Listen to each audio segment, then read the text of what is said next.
Good evening and welcome to the 2025 Association of Students of the University of Nebraska.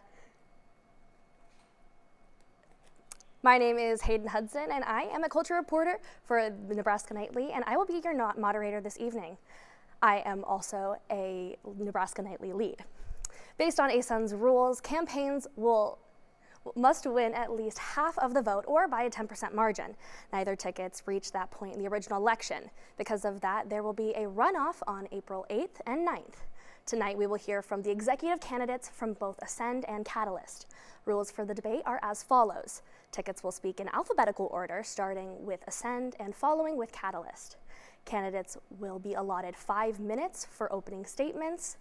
Following that, we will begin to cover specific university issues. Each ticket will have 2 minutes to respond to each question, 1 for rebuttal and 30 seconds to respond to a rebuttal at my discretion. Candidates are not required to use all of their time, but will be cued to stop when I say your time has run out, thank you. Tickets will be given 5 minutes for closing statements. On behalf of the Daily Nebraskan and Nebraska Nightly, I would like to say thank you to both groups for being here with us today. Now let's get started with opening remarks. Ascend? Good evening, everyone. We would first just like to thank the Nebraska Nightly, the Daily Nebraskan, and also the candidates, all candidates, for making time and being here tonight, and obviously thank you to everybody who is tuning in. If you have not been keeping up with the ASUN elections, my name is Marlena Stallfeld, and I am humble and grateful to be running for External Vice President with Ascend. My involvement in ASUN has given me the opportunity to lead with purpose, collaborate with passionate student leaders, and work toward making our campus a more inclusive and equitable place for all students. Being part of the Husker community has been one of the most meaningful aspects of my college experience. Connecting with students, especially those from marginalized or overlooked communities, has fueled my passion for change and led me to champion initiatives like the Student Bill of Rights, which protects students facing discrimination and supports their right to protest. If elected, I will continue this work with the same dedication and urgency, because leadership to me isn't just about holding a title, it's about doing the work, showing up for others, and pushing for lasting change that empowers every student on campus. Good evening, everyone. My name is Reem Ahmed, and I'm honored to be running for Internal Vice President with Ascend UNL. As the leading advocacy organization on campus, ASUN holds a profound responsibility to represent and uplift the voices of all students. Throughout my current and past roles, I've learned that effective student leadership requires more than dedication. It demands the courage to speak up and challenge decisions at every level of leadership. I'm confident in this ability of myself, Luke, and Marlena to serve as unwavering advocates for our campus community. We not only bring the passion and experiences to the table, but also a clear vision and actionable plan to ensure that student voices are heard regardless of university, local, state, or federal landscapes. Good evening, everyone. My name is Luke McDermott, and I'm running for Student Body President and Student Region at the University of Nebraska-Lincoln because I believe that now more than ever, our student body needs a passionate, proven leadership. We're facing shrinking state appropriations, a lack of student services such as Grammarly and Uber Safe Ride that some of our peer institutions and other Big Ten institutions have, and a system where no vote for students exists at the Board of Regents. These aren't just abstract problems, they directly impact our education and our future. The student body has a choice, an opportunity in this election to elect representatives who have a track record and commitment to fighting for students. We can't afford inexperience or empty promises. We need leaders who know how to navigate these institutions and fight both strategically and relentlessly for student power. I've done that and I'm ready to keep doing it. Thank you. Thank you. Now, Catalyst, your opening statement. Good evening, everyone. Before I begin, I just want to say thank you to the Daily Nebraskan, to Nebraska Nightly, to Ascend for being here. And also just thank you to you all who are tuning in, who have been here through this long process of an election, and to those who continue to believe in a better version of student government. We'd like to reintroduce ourselves. I'm Libby Wilkins. I'm from Ainsworth, Nebraska, a small town in the Sandhills. I'm an agricultural leadership major, and I've never been involved in student government in the past. However, I can recognize the good work that our student government has the ability to do. That's why I'm here, because I want to give back to a university and a student body that has largely shaped me throughout my collegiate career. Hello, I'm Benjamin Morgan, and I'm running for internal vice president. I've been involved in student government since my freshman year. That began with Freshman Campus Leadership Associates, where I became the director of that program with Misha. And I've been a senator representing the College of Architecture for the last 2 years. I passed legislation, built new initiatives, and led FCLA's first ever philanthropy event to give money back to the Husker Food Pantry. I'm running because I believe in student government and that the community it can bring together is important. It's not just about policy, but it's also about bringing community together, and we can do both. Hello, everybody. I'm Misha Jalali. I'm running for external vice president. Like Ben said, I started in FCLA and had the honor of co-directing the program with him. That experience taught me what ASUN could truly be if we empowered students from day one. I'm running because ASUN should not just speak for students, it should listen to them. I want to make ASUN more transparent, more accessible, and more responsive to every student, not just the ones who's always been in the room. I'm here today as the presidential candidate for our campaign, but more importantly, I'm here as someone who was asked to run by people who wanted change. People who had experienced enough of the old ways of doing things and saw potential for something more honest, more inclusive, and more student-centered. In the last week, I've had over 10 individuals reach out to me, and there were people who had been involved in ASUN anywhere from 1988 to 2024, saying that they're incredibly proud of our campaign for taking on the challenge to oppose a established student government. We're not a campaign made up of the most well-known names in ASUN. We don't all come from the same organizations, and we don't all have the same story. But what we do have is a shared belief that student government should work for everyone, not just those who know all the rules, speak the loudest, or have been in the system the longest. That's what makes this campaign different. We're not here to play politics, we're here to serve, to advocate for students who have never felt like ASUN was built for them, to change a culture that has too often operated behind closed doors, to bring transparency, equity, and care back to the center of campus leadership. Our campaign is built on servant leadership. That means we listen first, act with humility, and lead by example. We want to build policy with students, not just for them. We want to include students in decision-making, not just invite them to the decisions after the fact. And more than anything else, we want to restore trust in each other, in our institutions, and in the idea that student government can be something better than it has been. In this election, it's about who is willing to do the work to make the university a better place and have students be seen. If that is the kind of leadership you want, real, honest, accountable, and human, then we would be honored to earn your vote in this election. Thank you. Thank you. We will now move on to questioning. These first couple questions will be directed towards the presidential candidates. Ascend. How can students and senators hold you accountable for your actions and decisions while in office? Yeah, I think that this is an incredibly important question. Obviously, we do work for students. I think something that's kind of been undercovered in this election is the student regent role and the role that it plays in being accountable, right? Like, as a student regent, you have 24,000 students as your constituent, and that is a state office. It requires the knowledge, the experience to make sustainable change, and there's some different ways that we want to go about doing that in the next term. First is kind of decoding the board of regents for students. So obviously, it's a very complex institution. It's a governing body that oversees all of the campuses of the University of Nebraska. As your student regent, I would be committed to decoding the board of regents for all students so that they understand what's going on at the board level, what's happening at the highest levels of governance for students. I plan to post summaries of all of these meetings and agendas on our Instagram, on our communication channel, so that students understand what decisions are actually being made on their behalf and how I voted on those issues. Obviously, as you know, the student regent has a non-binding vote right now. That's something that we want to go about changing at the state legislature.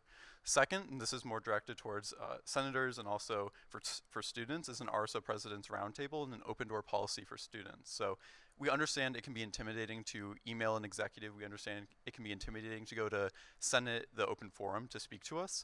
We want to implement an RSO President's Roundtable, and we would do that on day one so that RSO presidents and designees can speak to us and make their minds known, because we know that when things happen on campus, it's not only about making sure that ASUN knows what you understand, but it's giving you a space so that our RSO presidents can collaborate together and they can find common solutions to their common problems. Also, any student is able to come to the ASUN office and speak to us, and I hope that any ASUN president in the future is willing to have that open door policy, but we want to extend that even further, make our calendar bookings public to the entire student body so that you know exactly when we're going to be in the office and when you can come speak to us. We're committed to transparency and we have a plan to get it done. Thank you. Thank you. Catalyst, the same question for you. How can students and senators hold you accountable for your actions and decisions while in office? Yeah, I believe that transparency and communication are the two key elements of accountability. And I think that to some extent that could be lacking right now. Many senators don't really see a lot of what executive officers do. And I think that there certainly is some confidential information that needs to be kept between executives. There's a lot of behind the scenes work on projects that should be moved to collaboration. Also, just fostering an environment where every senator knows what projects are being worked on and what steps need to be done to see a project through to the end is expected. And when senators are working in a collaborative environment, that happens naturally.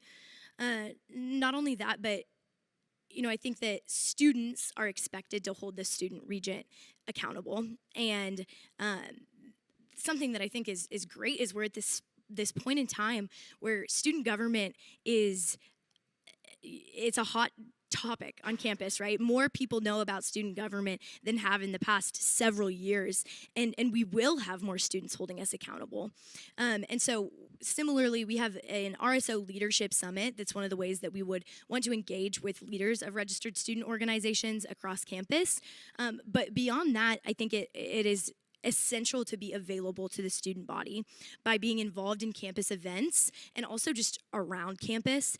That starts as soon as your term begins, I believe. It starts with new student orientation in the summer, and I think that new admitted students, if they know what student government is, they can get involved from their first day on campus. And students, they can't hold you accountable if they don't even know who you are.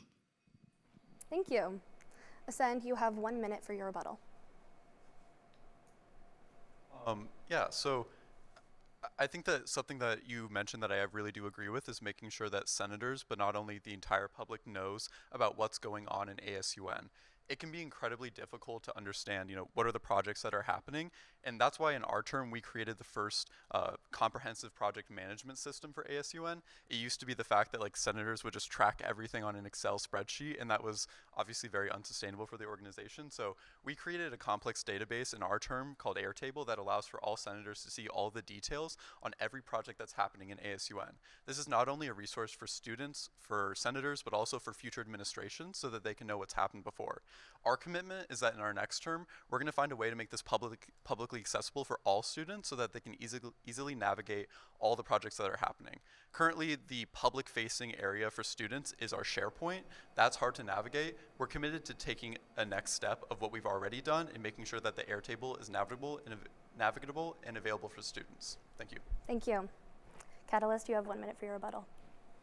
Yeah, I certainly think that that is essential, just to have the entire student body know what is going on at those Senate hearings, making agendas more readily available, specifically on social media, because that's where most students get their news from.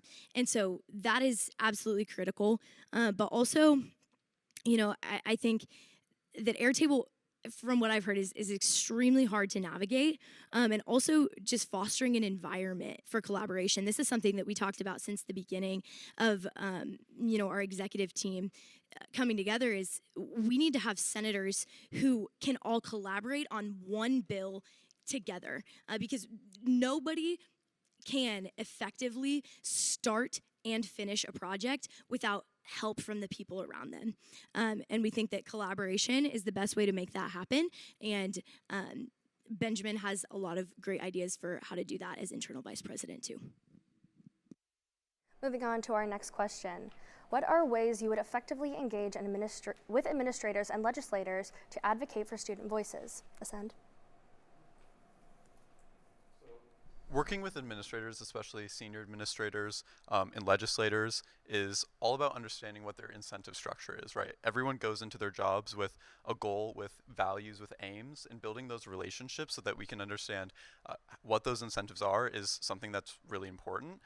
I will say something that we bring to the table is that we've built all those personal relationships with senior administrators. We've been able to do all of that. I understand the points of views of many administrators and legislators, and we know how to navigate their incentive structures. With administrators, I think what's especially important is solid relationships. It's not only that we've talked to these administrators, that we have regular contact with them, but it's that we've actually had weathered relationships with them. And what I mean by that is that we've had tough conversations with them before. We've had experiences where we've done things that the administration did not like, and yet we were able to continue having progress with the administration. We were able to further other initiatives, even though we've had those hard conversations, and that shows that our relationships are strong, they're enduring. We're able to have bold advocacy without fearing that other parts of our initiatives, other parts of our agenda are going to get harmed by that. I think with legislators, effectively engaging with them, the Student Region Vote initiative, and I know I talk about this a lot, is you can't undersell it. This will greatly increase the negotiating power that students have with legislators. So the state constitution says that the Board of Regents has exclusive control over the operations of the university, over the university system. So if they want something to happen, they have to go to the regents and convince them to make that happen. If students were actually a part of that process, if legislators had to go to students and make sure that they approved of what was happening at the university system when they wanted something done, that would greatly increase the power of students, and we're the only campaign that's been talking about it. Also, state appropriations. Student regents play a very strong role in highlighting the need for increased appropriations, especially as federal funds start to dwindle. Thank you. Thank you. Catalyst, the same question for you. What are ways you would effectively engage with administrators and legislators to advocate for student voices? First and foremost, I think that advocating for student voices is the most essential part of this role, and I think the role that I feel most prepared to step into. But advocating for student voices doesn't start with complaining about the things that don't work. We're here to provide solutions that can benefit both the student body along with university faculty and staff. As student body president, advocacy cannot happen until you build personal relationships and trust amongst stakeholders. I've had a lot of experience with that. I worked with top business leaders, attorneys, and doctors across the state in my role as a state FFA officer.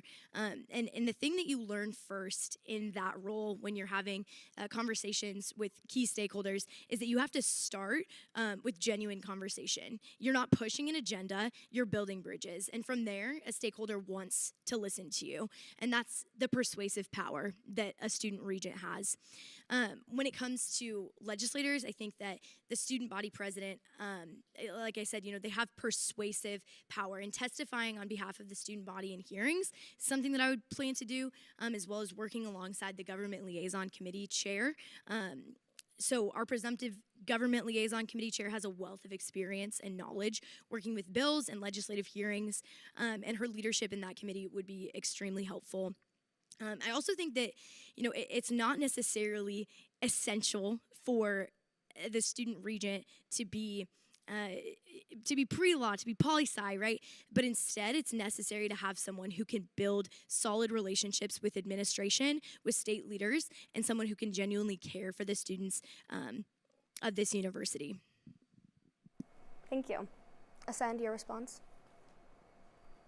I also want to give a plug to our GLC chair, Elizabeth Harding. Can't undersell kind of the value that she's going to bring to this role, especially as we try to strategically navigate how to give student regents the right to vote.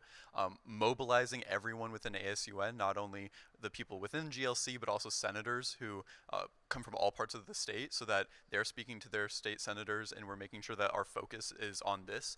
A long-term investment in student power is something that I'm really passionate about. I completely agree with Libby. Like, building bridges and doing all of that work is really hard, and I'm happy to say that that's something that we've done in our terms. We've built strong relationships with administrators. They know who we are. They know that they can trust us. They know that we're going to be honest with them. We know that those relationships can be fragile, but ours are strong, and we've weathered them through multiple different scenarios, such as the closure of the Office of Diversity and Inclusion, protests related to Israel and Palestine. These are all hot topic issues that we had to navigate with administration, and we did successfully. Thank you. Catalyst, your response? Yeah, and I don't think that necessarily fresh faces are bad. I think that you can build those relationships quickly, and I think that one thing that I do want to touch on a little bit is the student region vote that overwhelmingly passed from the university perspective on the ballot, and the student body, they want to have a voice on the Board of Regents. But I would argue that this plan is highly unlikely to be implemented anytime before 2028. Okay, and this is why.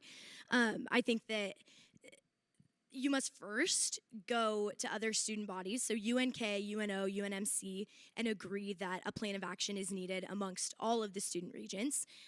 Once you get buy-in from those student bodies, the following year, that's when you start to create a plan. That's when you get a question on the ballot at the state level, and then you have to get signatures after that, and then you would have to focus on Lincoln and Omaha residents to pass this progressive bill. So, thank you. We'll be moving on to our next questions. ASUN, how will your experience in ASUN or lack thereof inform your leadership and decision making as president? Yeah, I think something that we've been really intentional about in building the team that we have is making sure that we have a mix of people who have experience in ASUN, who come from outside of ASUN and bring us fresh perspectives, and that's something that we're really proud of. What I will say though is, having been in ASUN, I know what happens when there's a cohort who doesn't have any experience, who hasn't passed legislation. It stalls progress. There's a big learning curve to this institution, and I think that's something that we would be incredibly proud to help navigate the new people that we've brought in around. So ASUN is an organization with 22 different organs. They all have different bylaws, precedents, norms, rules, procedures. I can speak for all of us when I say that we're learning every single day. We've been here for 3 years, and every single day we're learning more things about the rules. We find a new student court decision that we didn't know existed. And I think especially when times are hard, which they absolutely are, we understand the desire for new representation, new faces, but almost everyone on this stage has had considerable time within ASUN. What we ask the student body to do is an evaluation of the people on this stage, an evaluation of what we've done, because I believe that the only reasonable indicator for what someone will do is what people have done already. I would look at the record that we bring to the student body, look at the services that we've delivered to the student body, and see how experience has educated those decisions, see how experience can propel our next term, and see how our policy priorities are possible because of those experiences. Thank you. Thank you. Catalyst, the same question for you. How will your experience in ASUN or lack thereof inform your leadership and decision making as president? Yeah, so I'm the lack thereof in this question, and I've said it before, and I'll say it again. I think that previous experience is not necessarily needed to be involved in student government. The opposing campaign will say, "quote unquote," proven leadership is essential, but I think what is actually needed is passion, is desire, and is an authentic care for the student body. This is what I would bring to the table, and that's how I would choose to lead. I'm incredibly grateful to be sitting here today. If it weren't for people asking me to bring change to this organization, I wouldn't be here.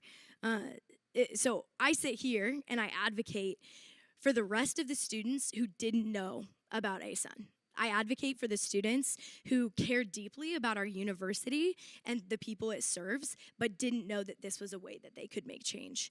I would argue that actually, at this point in student government, it is better for someone from the outside to come into student government for the integrity of the organization as a whole. I think we need someone who's new, with new ideas, with new policy, and who has the ability to set a positive culture. We need someone with no agenda other than making the university better. And my leadership throughout this entire election has been focused on service and on integrity. We want to serve students, we want to serve our slate members, and the entire campus. Servant leadership is about leading with humility, being able to own up to mistakes and to engage people different than yourself. And that is what we want to do for the students and with the students this year. Thank you. ASUN, you have a minute for your response.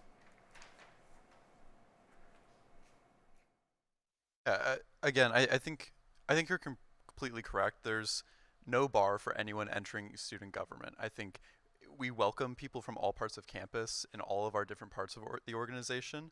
But I think it's impossible to undersell what sort of barriers there are for learning about these sorts of roles. I think I can speak for Reem when I say that when we enter these roles, it's like getting hit with a fire hose.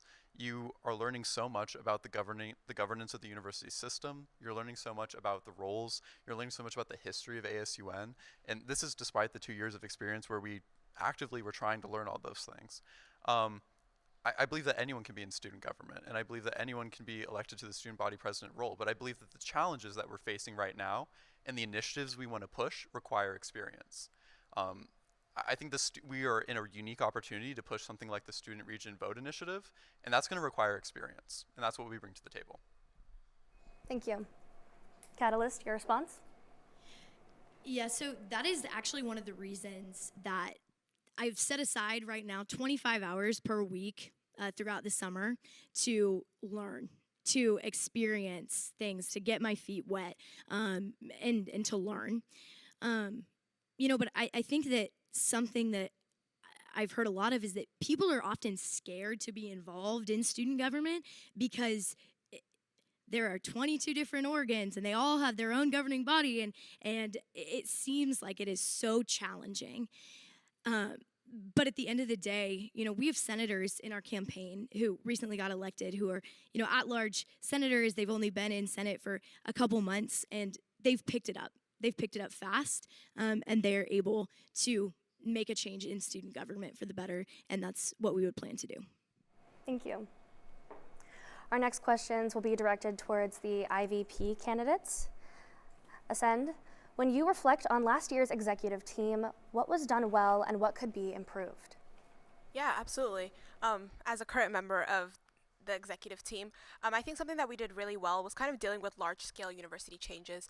Like Luke put it earlier, it was kind of like being hit with a water hose. We honestly expected to be like learning our positions for that first semester, or the first couple of weeks before the summer term, and then crisis after crisis, it was kind of having to deal with things at the university system level, the local and state and the federal level. Obviously, the Office of Diversity and Inclusion was kind of one of our biggest challenges that we had to face. I mean, it was constant meetings, constant discussions with administrators and students, and having to liaison between the two and how to address such a large loss to our university. There's also a lot of work with our other campuses. UNO and UNK have also faced challenges in those spheres, and our current student body president and student regent Elizabeth Herbin has been a great liaison in making sure our entire team is kind of lending ourselves to where we can for those other campuses. And then also in the fall semester, there was the bringing back the balloons at Husker football games, and that was a huge loss to our organization because we initially passed the referendum to get rid of that, and so for athletics to bring that back, we had to obviously mobilize and address that. I think some things that we didn't do well or kind of need some improvement would probably be delegation. That's something that our entire exec team kind of agrees on. With all these crises and things coming at us, we often forget that sometimes our committee chairs can take care of something, or our senators can take care of something. And I think it's honestly just due to the passion and the commitment we have to the organization. We kind of want to make sure that we know everything that's going on and make sure that we're best equipped to address these things. So I think that is something that we want to empower our senators, committee chairs to do. And then I think also engagement with RSOs. I think we did a really good job collaborating with RSOs and holding large-scale events, but I think having a more structured way to do that, the RSO roundtable that Luke mentioned earlier, is something that we're working on implementing to do that. Thank you. Thank you. Catalyst, the same question to you. When you reflect on last year's executive team, what was done well and what could have been improved? Like all of us participating in this debate tonight, they care about student government. I also believe that they transitioned well from last year's executive team to their own. Things that could have been improved. I've been and I still am concerned about the number of senators who dropped out of Senate this last year. Of the 31 senators elected in 2024, 10 resigned, with the majority stepping down within the first 2 months of the fall semester. I remember missing one meeting early in the fall semester, and during that one absence, I received multiple messages from peers asking if I had dropped out of Senate. That shouldn't be the first assumption when someone leaves or is not unable to make it to a Senate meeting, but that was so common, how could it not be? There's a reason people leave, and when a senator resigns, I think that we shouldn't just accept a resignation email, but instead do exit interviews. And we would do exit interviews to make sure that we can get to the root of the problem for why people are leaving student government. While we hope not to lose anyone in our governing term as executive officers, we would make sure to schedule exit interviews and understand why people are leaving. Hearing directly from those people who step away from the program is the best way to learn what needs to be changed and how we can improve the experience for everyone in student government. If we can make ASUN a place where students feel welcome, supported, and proud to serve, and ask people to help out as much as they can, then we can ensure stronger attention within Senate. Thank you. Thank you. Ascend, you have 1 minute for your rebuttal. Yeah, absolutely. I think we do acknowledge that we did lose a couple senators at the beginning of that term. I think that the position of being a senator and attending weekly Senate meetings and committee meetings took a lot of people by surprise. As much as you try and tell people while you're running with them, the time commitment and the responsibilities of serving the student body, not everyone is able to I guess fully understand that until they're in the position. I think that applies to really any position that you're in. And then I think that it's important to note that a lot of people who did drop due to time commitments coming up. There's people who got student teaching and having to something that was a change that they weren't expecting. There were people who had life changes that occurred. Obviously there are the people who felt that student government wasn't the best way that they could serve the student body. And we absolutely understand that. I think that it's our best interest to not harp on people who drop. I mean, supporting them in that decision, but ensuring that the people who want to come and want to be passionate about the student body are the ones who stay. Thank you.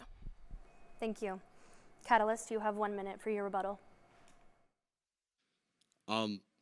Yeah, I was just wanting to say that I think that I agree. Yeah, the thing with student government is that when you are an elected representative, you know the 6:30 time commitment when you are a senator to show up to Senate meetings, and when you apply to be an elected representative for your college, then you know that is your commitment to be a senator for your Wednesday evenings. But that's all I have to say. Thank you. Thank you. Moving on to our next question. Ascend, what specific reforms would you implement to improve the functioning of ASUN committees, and how do you measure their effectiveness? Absolutely. Luke kind of touched on this earlier, but I think the Airtable was kind of a revolutionary thing that we implemented this year. When I was a senator, the SharePoint was something that was pretty inaccessible to me, and I think for most senators, they would agree. And so with the Airtable, we found a great success, and kind of is just a very central place where you can find out everything that is going on in the organization. You can look at Senate bills by the individual, by different topics.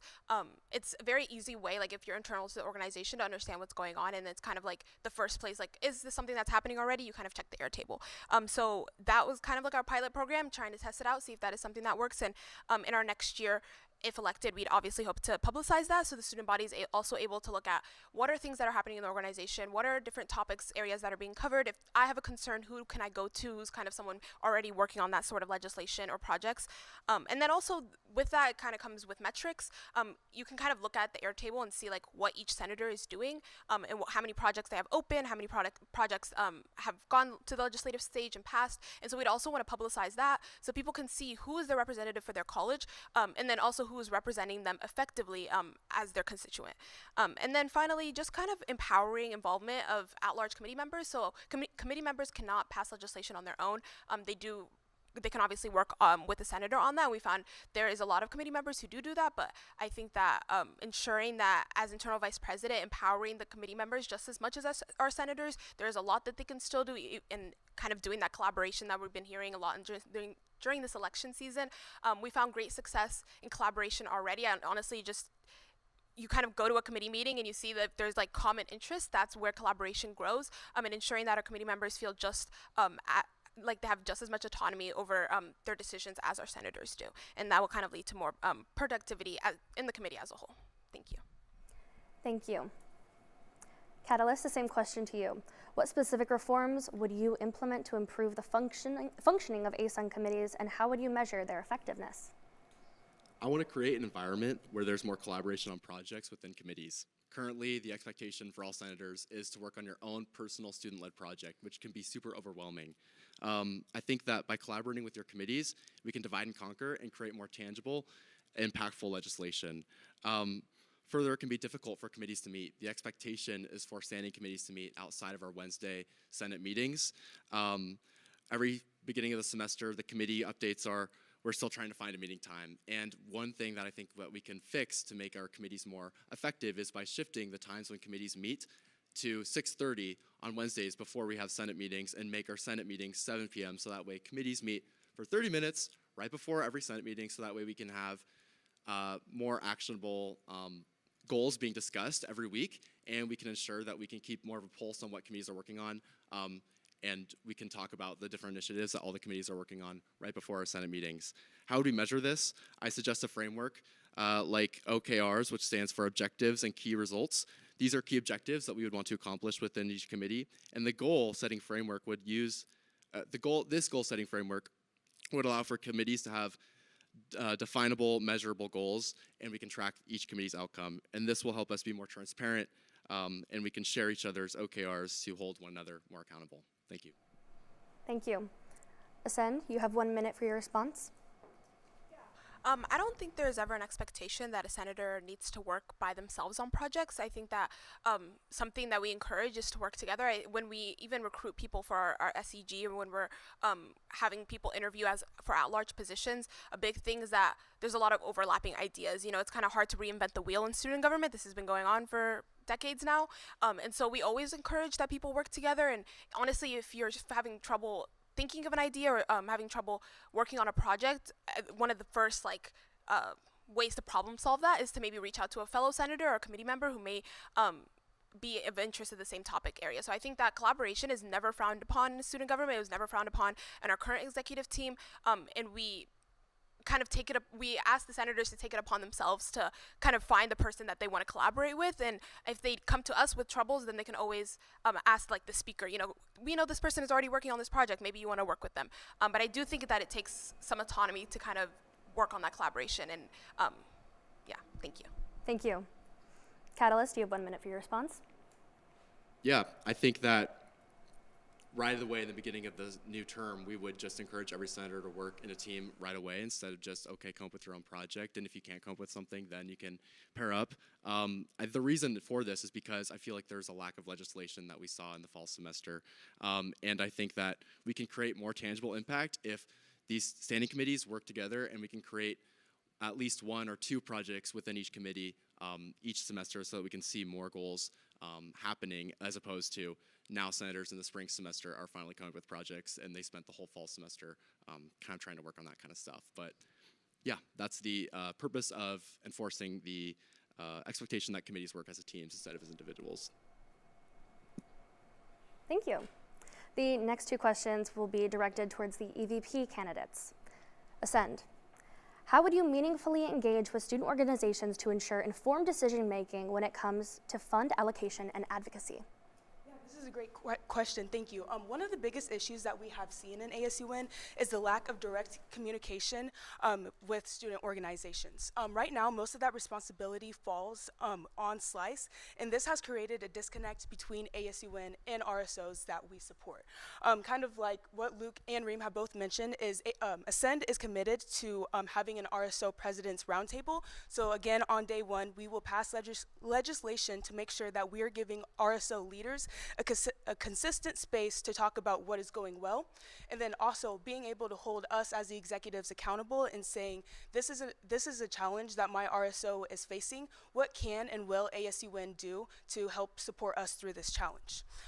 This will make sure that ASUN is not just reacting to student needs, but also working with organizations to proactively address these issues if they have them. Something that we have been very intentional when it just comes to getting students in our slate is that we're cognizant that representation matters, right? It is important to connect with different RSOs so everyone feels like they have a seat at the table when it comes to being involved in ASUN. Obviously, there are over 500 RSOs, so it's impossible to get to them all, but something that we have talked about, and especially as EVP, it's important that I am going and fostering these in-person connections and saying, what is ASUN? and then also talking about all of the many opportunities to get involved in ASUN, as there are over 100 appointed positions that we'll be looking to fill once the new school year starts. And Libby also mentioned it as well, just connecting and working with NSC to make sure that they know what ASUN is on day one when they come to campus. So yeah, when we work alongside student organizations in a more intentional and structured way, we can ensure that their voices are not only heard, but also acted upon. Thank you. Catalyst, the same question to you. How would you meaningfully engage with student organizations to ensure informed decision making when it comes to fund allocation and advocacy? Yeah, so I'm the daughter of 2 Iranian immigrants. I'm an immigrant myself. I've learned that when institutions don't hear you, you have two choices: stay quiet or speak louder. ASUN has spent years listening to the same rooms, the same voices, the same organizations, but leadership means more than comfort and continuity. It means stepping into the unfamiliar and building power where power has been denied. That's why I'm proposing a campus-wide RSO Leadership Summit, not a box-checking event, but a real recurring structure where organizations that have been systematically left out of ASUN's decisions finally get to shape them. This means cultural groups, advocacy organizations, academic societies, student unions, everyone at the table, no one on the sidelines. We're not just talking about fund allocation, we're talking about shifting the center of gravity at this university. From the union conference room to the communities that have been overlooked, that's what equity demands, that's what leadership requires. Thank you. Ascend, you have 1 minute for your response. I think that the RSO Leadership Summit, sounds like a great idea, but something that we really just want to emphasize with the RSO Roundtable is, like I said before, is that this is a consistent space and time for RSOs to come. I think that the Leadership Summit is a great idea, like I said, but they might not be able to come and express concerns effectively, and if that's something that only happens once a year.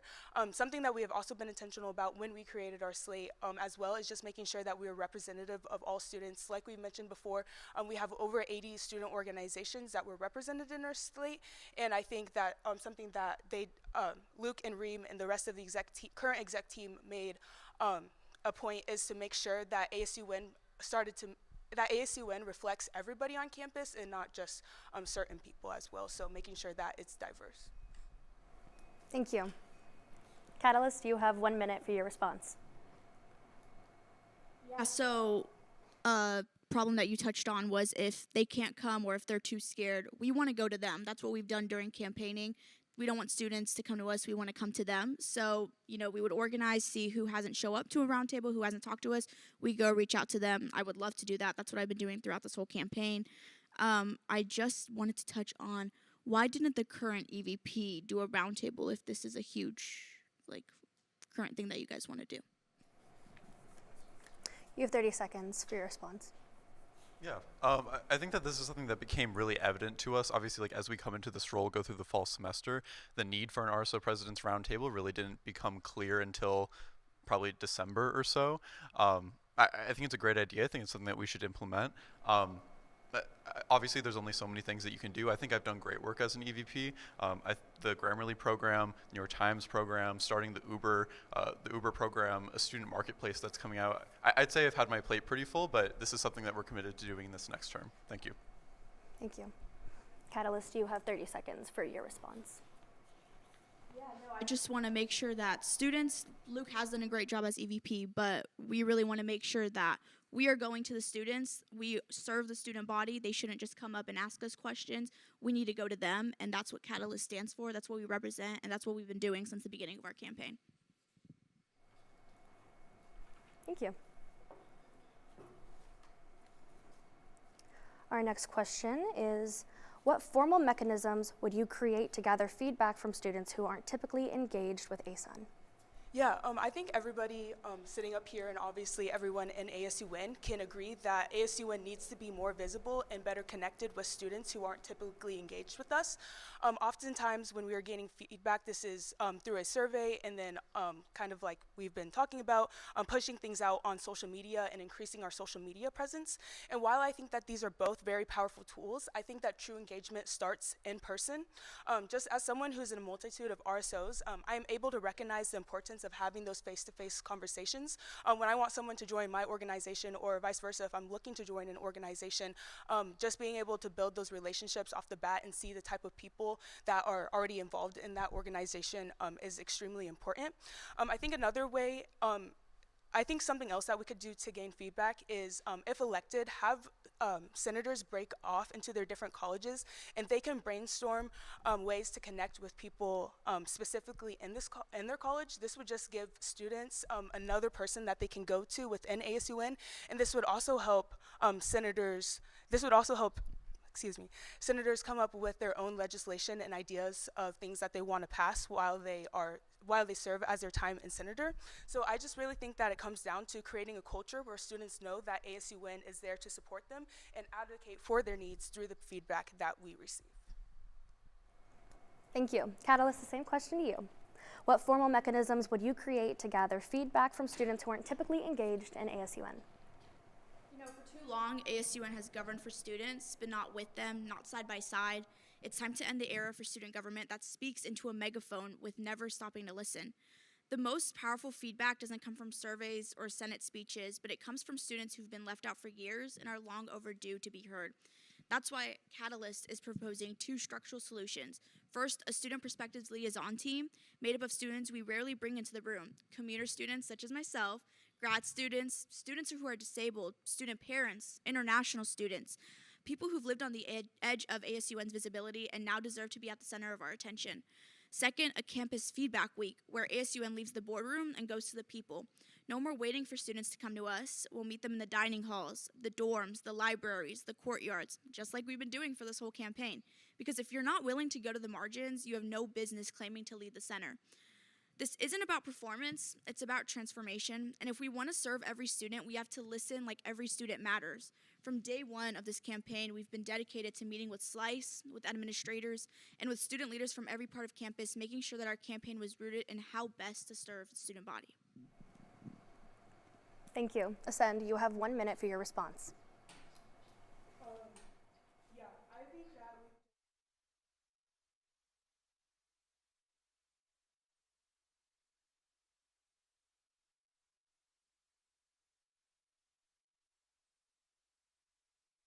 guys, okay. We're hearing that, we're making sure that we're hearing their feedback, and we think that would be best through the RSO roundtable. So, thank you. I don't really have anything to add. Thank you. Catalyst, you have 1 minute for your response. Yeah, no, I have nothing else to add, just that we are here to serve the student body. We are not here to be a hierarchy. We are students as well. I think all of us could agree that this has been hectic, and we are students first and foremost, and we really want to make sure that everybody is listened to. Thank you. Thank you. Our next 3 questions will be directed towards the group as a whole. Ascend.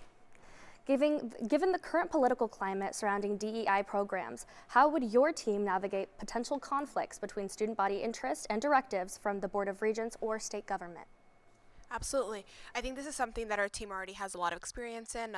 Something that we mention often is the closure of the Office of Diversity and Inclusion, but I think that that experience has kind of taught us how to work with administrators, how to collaborate with them effectively, and how to serve students at the same time.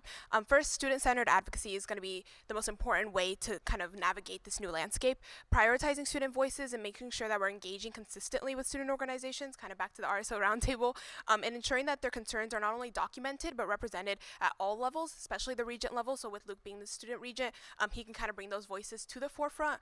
We did that a lot with the ODI closure, ensuring that we were talking constantly to student groups, RSOs, especially those who are most impacted by that decision, and taking their voices back to administrators, bringing them into the room and having collaborative meetings with them as well. And that's just kind of a way to ensure that it's not only our voices in those spaces, but all students. Also ensuring that the representation at the Board of Regents reflects what the students need. So Luke is committed to speaking out against any attempts to roll back DEI programming, especially at the regent level and the system level. That's why the Student Regent Vote Initiative is more important than ever. If that vote is something that is implemented in the future, that is something that the Student Regent will be able to more firmly oppose, and really any initiative, like having that vote kind of affirms what the student body believes and can actually have an impact on what the decision is.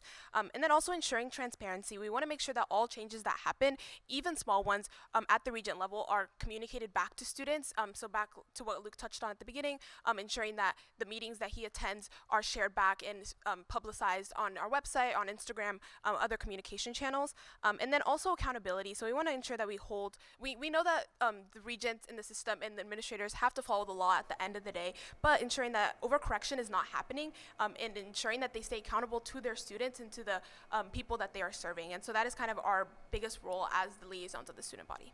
Thank you. Thank you. Catalyst, the same question to you. Given the current political climate surrounding DEI programs, how would your team navigate potential conflicts between student body interests and directives from the Board of Regents or state government? Diversity, equity, and inclusion should never be negotiable, and it definitely shouldn't be performative. Right now, we're watching a wave of national attacks on DEI programs, and our own university hasn't been immune. But what makes that even worse is when student voices are ignored within the very structures claiming to protect them. Take the ODI Town Hall, organized in response to student concerns, but done without inviting or collaborating with many of the very identity-based RSOs most impacted. Groups like the Mexican American Student Association, who lost their advisor by the decision to eliminate the ODI, weren't even given a seat at the table. That's not inclusion, that's erasure disguised as outreach. Catalyst's position is clear. When state directives attempt to suppress DEI, we don't just nod and comply. We organize, we protect, and we amplify. Our role as student leaders is not to mirror power, it's to challenge it when it fails our communities. We will demand that any DEI effort on this campus starts with the voices of those most affected. Identity-based RSOs, students of color, queer and trans students, disabled students, and others whose safety and belonging are constantly on the line. Inclusion without accountability is just performance. Catalyst is here to change that. Thank you. Ascend, you have 1 minute for your response. That's simply not true. In regards to the ODI Town Hall part, as someone who spearheaded the planning of that and kind of the ASUN's reaction to ODI closing down, I can say that we were very intentional in the way that it was planned and ensuring that all student organizations were represented. We reached out multiple times to all multicultural student organizations and identity-based organizations in general, and tried to have as many in-person conversations with the people that we had connections with the presidents that we knew, with the members that we knew, and it was kind of an all hands on deck. So that wasn't just sending through emails, but that was the entire exec team being very intentional about who we were inviting, ensuring that our senators, our DEI committee were also spreading the word on that event. And then it was obviously an open invite, so if those individuals did not attend, that is unfortunate, but we did try our hardest to ensure that everyone had a seat at the table and were represented in the discussions happening with administrators. Thank you. Thank you. Catalyst, you have 1 minute for response. I think as an executive team, it shouldn't even be an open invite at this point. I think it's getting tiring that we keep saying, we want to come to you. So if you weren't there, we would have came to you. Yeah, that's all I have. I don't have a rebuttal. Thank you. Thank you. We'll move on to our next question. Ascend, how do you see the structure of ASUN advancing to create an inclusive environment? Yeah, so as ASUN represents every student on campus, ASUN should always feel like an open space to all. We cannot claim to represent the whole student body if every student doesn't feel welcome or heard. ASUN cannot just be diverse in theory, but we need to actively create pathways for students to engage in ASUN. And this starts by not just waiting for students to come to us, but making sure that we are actively inviting them into these spaces, kind of what I hit on before about going and connecting with RSOs, the RSOs round table, and saying, you know, this is what ASUN is, these are the positions, and this is what we can do to support you as well. I also think that we need to be intentional when it comes to partnering with RSOs when it comes to events. I think that something that Catalyst mentioned at the last debate is that they want to do more events within ASUN, and while I recognize where they're coming from, I think that it's important that for the position that we serve as people in ASUN, that we're supporting and uplifting the events that are already happening that RSOs are putting on. While I think that is more important for our time in ASUN to be creating long-lasting policy that will affect students in the long run. And then I also think that that we are making a commitment to regularly assess the climate within ASUN, kind of what Luke said before about hosting office hours, making sure that our calendars are open for every student to have access to if they want to set up a meeting, and then also having an anonymous form if someone is not comfortable voicing their concerns. We definitely think that ASUN is a tool for positive change, but change only happens when students feel like they belong. Thank you. Catalyst, the same question to you. How do you see the structure of ASUN advancing to create an inclusive environment? Within ASUN, we think that collaborating as committees would be more inclusive, and it would bring people together from different backgrounds and experiences. We believe in civil rights, diversity, equity, inclusion, and we're going to do whatever we can to ensure that DEI is a priority for me, Misha, and Libby. I also think that ASUN needs to do a lot more to serve our RSOs. Misha talked this a little bit earlier, but we do want to implement the first ever all-campus leadership summit where leaders from all the groups on campus can come to ASUN for advice, learn about the resources that we can provide to them, and it would be a definitive first step towards reestablishing that ASUN is the place where students can go to students for help, and we can bring diverse perspectives to ASUN and learn about what projects need to be utilized or completed within a term from other students who are not involved in student government. Meeting with the RSOs would also benefit ASUN as we learn from them, and there are a lot of amazing things that are going on across campus that ASUN can help promote for other organizations across campus. Thank you. Ascend, you have 1 minute for your response. I think something that's really important is making sure that in these debates and in these conversations we're having with students is that we're not making empty promises, that we're actually giving you an idea, we're giving you a plan, we're telling you exactly how we plan to accomplish it. I think the most ideal thing we could come up here and sit on the stage and say is that we'll connect with every single student, that we'll connect with every single student organization. That's the ideal. We're going to try our best to meet it. We're telling you right now we're imperfect, that we're going to try to reach that ideal, and we're going to make the best plan to get there. There's over 600 student organizations on this campus. It is impossible to reach every single one of them if they are not willing to cooperate with the student government to kind of meet us where we're able to. I think we're able to create a plan where we say, this is how we can meet you. Please come to the table. But to say you're going to meet every single student organization without a plan to actually accomplish that is, I believe, an empty promise. Thank you. Thank you. Catalyst, you have 1 minute for your response. Yeah, there are a couple things I want to share. Ascend mentioned that one of Catalyst's missions is to increase events on campus. That's never been anything that we've talked about or campaigned on.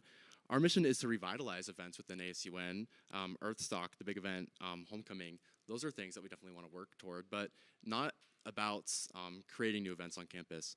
Luke mentioned that we're making empty promises, but I think that that's untrue because we are talking about how we do want to bring students to the table by inviting them to an RSO Leadership Summit, which you guys didn't do in your current executive reign this year. You did mention that there are 600 student organizations, and yes, it may not be possible to reach out to every single one of them, but at least trying is something that we can work towards, and we're giving an opportunity for students to come in the fall semester to do something that ASUN hasn't accomplished yet, and that's definitely a promise that our team is dedicated to making. Thank you. Our next question, Ascend. What do you consider the greatest weakness for your party, and how would it impact your ability to lead? Yeah, I think the greatest weakness for our party and for really ASUN at large is going to be divisions within the organization and in the Senate. I think it's no secret to everyone who's been watching these elections that it's been heated. To those outside of the organization, I think you see this probably as political science students that are kind of just going at each other's throats, but what I think you're really witnessing is a clash of values, a clash of policy priorities, and visions for the student body. In the election last week, it became clear that the Senate's going to be almost completely evenly split across these two party, if you want to call them that, lines. It's also no secret that there's been professional, personal fissures all throughout this election season. We're committed to mending those scars, to focusing on ASUN and its mission for serving students, writing policy, and bringing actionable results for students. We're committed to ensuring that students are actually represented by the individuals that have been elected to represent them. One thing that's been mentioned is how the executive team kind of enforces productivity on senators. That's not something we're going to apologize for. We want to make sure that all students are accountable to you. We want to make sure that the students that you elected, that you put their name down on the ballot, are actually working towards projects for you. We're committed to pushing aside these electoral disputes and finding a way forward so that policy for all students, policy that works for all students, can be pushed forward. I think I can't understate that we're only 3 people. That's true of any campaign. What it's about is being able to deputize all the students here on campus, to bring them along with your vision, to help them see how important it is to have an agenda. Yeah, I think that's most important, bringing the rest of the Senate along with us, bringing students along with us, and that's how we plan to get over the biggest problem that I think exists for ASUN post-election. Thank you. Thank you. Catalyst, the same question to you. What do you consider the greatest weakness of your party, and how would it impact your ability to lead? I think a weakness for our just election group is we don't really have name recognition or visibility that more established campaigns might have. And honestly, coming into this, like, I had no idea how to run a campaign. We really just started rallying people around this common goal who cared to make change. That being said, I think that we were a bit naive about what it would take to be a part of such a heated election. But we do just want to clarify that, like, it's never been heated from our perspective, and a lot of us have never been in the ASUN spotlight before, and we're not a part of the traditional circles that usually dominate ASUN elections. And I think that means that we have had to work twice as hard to get our messages out, to meet students where they are, and to prove that we're serious about leading with integrity and doing this thing. You know, I think that impacts our ability to lead, but really just within the next 2 days, we're pretty bad campaigners, and a lot of our slate members have been really busy, but I think that's what makes our campaign so real. We're not running on name recognition or political games. Like, we are truly just running on values, ideas, and the drive to make things better for students who have felt overlooked. And we're joining with leaders all over campus who've been involved in more than just student government to do this. So if anything, not being the expected choice has actually allowed us to listen more, to show up more, and to connect with the students directly. And that's the kind of leadership that we would continue to bring to office. Thank you. Ascend, you have 1 minute for your response. I do want to emphasize, I know a lot of people that have been watching have seen kind of how divisive this election has become, and I do want to help mend those ties. So I know you kind of disagreed about it, but I do think a lot of students have recognized that, and it's something we want to try to mend. As for like the name recognition, I think I can agree for all 3 of us up here. We don't really like the campaigning part of this either. I think the student government part of it and the serving students part of it is the thing that we're actually really passionate about. So I think we're excited to get to that if you decide to re-elect us and allow us to bring our vision to the student body. Thank you. Thank you. Catalyst, you have 1 minute for response. One of the things that we talked about at the beginning of this campaign actually was that we expected the Senate to be split. We expected there to be some people from our campaign that got elected and several who weren't. And I think that the difference between our campaign and between the opposing campaign is that we want to rally the entirety of the students who were elected to their position to do what they desire to do. And that doesn't necessarily mean things that we would originally have brought to the table. I think the thing that would be so frustrating is at the end of this election season, if we're still in this echo chamber of ASUN. You know, we want to see people with different opinions and actually having conversations with people who were elected for a reason. And rallying students behind that is something that I have a lot of ability to do. Thank you. That brings an end to our questioning. We will now move on to 5-minute closing statements. Ascend. Like I just mentioned before, I am so grateful for the potential opportunity to represent UNL on one of the highest levels. Student government has always been a passion of mine, and serving in this role would not only be a deeply meaningful opportunity, but also a responsibility that I would carry I would carry with deep respect. We are living in unprecedented times where student voices and leaderships are more important now more than ever. Throughout college, I've witnessed the impact of strong student-centered leadership that leadership can have on our campus, and it's inspired me to step up and be a part of this change. Throughout my time of UNL, I've seen both the challenges and the potential within our community. I've had the chance to listen, learn, and grow, and I know how important it is to have leaders who genuinely care, who show up, and who act with integrity. My goal is to be that kind of leader. I want to make sure that every student feels heard, supported, and valued regardless of their background, identity, or experience. Whether it's improving campus resources, pushing for equity, or simply creating more opportunities for connection, I'm ready to put in the work. So, as you head to the polls, also known as My Red, I hope you consider voting for Luke, Reem, and I. We're ready to serve, to lead, and to fight for the future we all deserve.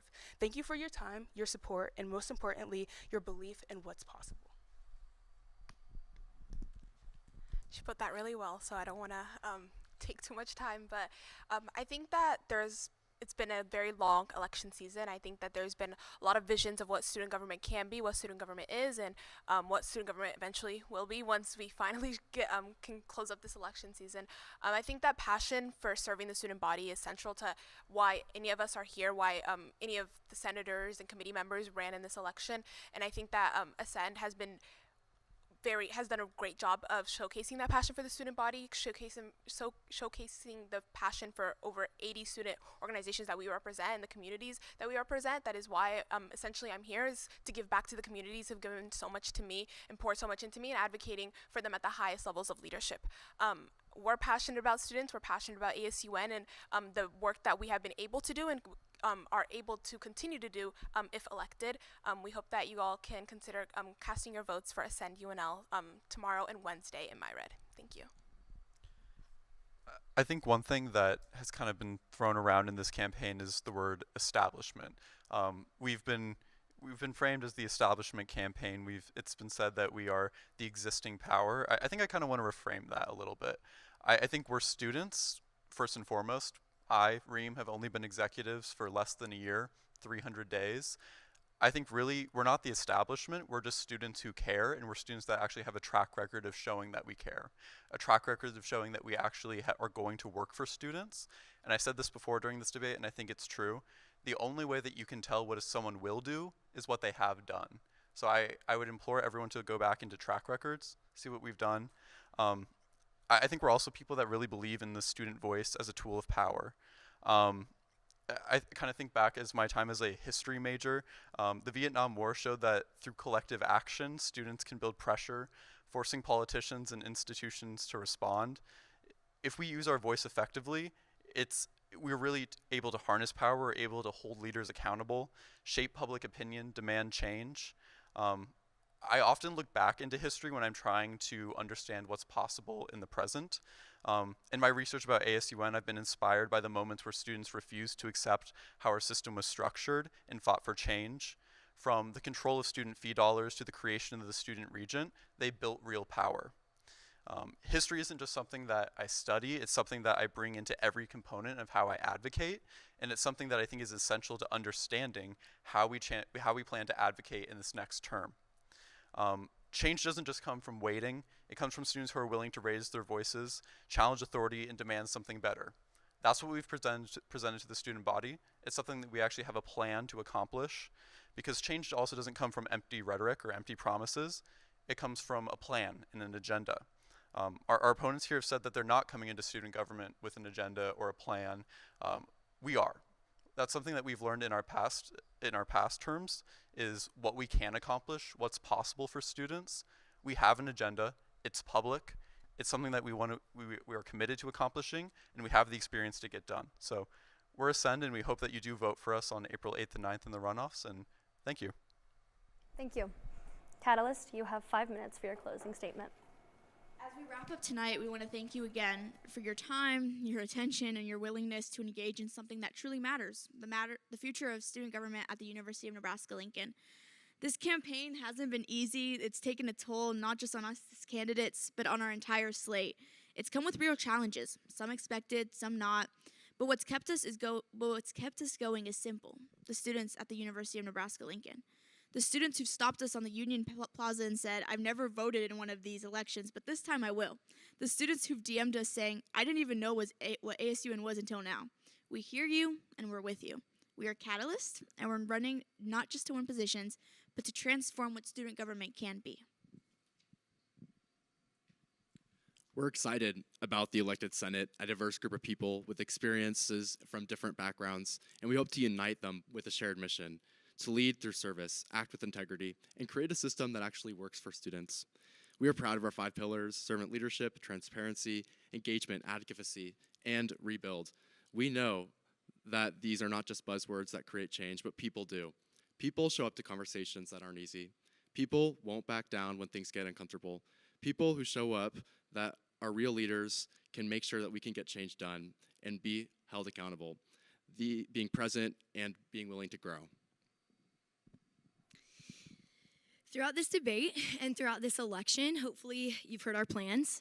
Yes, we do have them, for rebuilding trust, for connecting campuses, and for making ASUN more sustainable, more inclusive, and more effective. But here's what it all comes down to. We don't want to lead without you all, without the student body. We don't want a student government to be a bubble. We want it to be a bridge. We don't want to make decisions in a vacuum. We want to collaborate. And we don't want to be the loudest voices in the room. We want to be the ones who listen best. So leadership is not about perfection. It's about direction and moving forward with purpose, with clarity, and with students at the center of every single step. So as you head into voting tomorrow, we ask you to think about the kind of student government that you want to see next year. Do you want more of the same, or are you ready for something new? Do you want tradition or transformation? Do you want titles or a team that's ready to roll up their sleeves and serve? We are Catalyst. We're here to listen, to lead, and to ignite real change. We would be honored to earn your vote on April 8th and 9th on MyRed. Thank you. Thank you. That concludes the 2025 Association of the Students of the University of Nebraska Executive Candidate Runoff Debate. I would like to once again thank both ASUN and Catalyst for being here today. And as a reminder, the runoff elections are April 8th and 9th and can be found in MyRed. Thank you for tuning in and have a great night. Nebraska Nightly is a production of the University of Nebraska-Lincoln's College of Journalism and Mass Communications.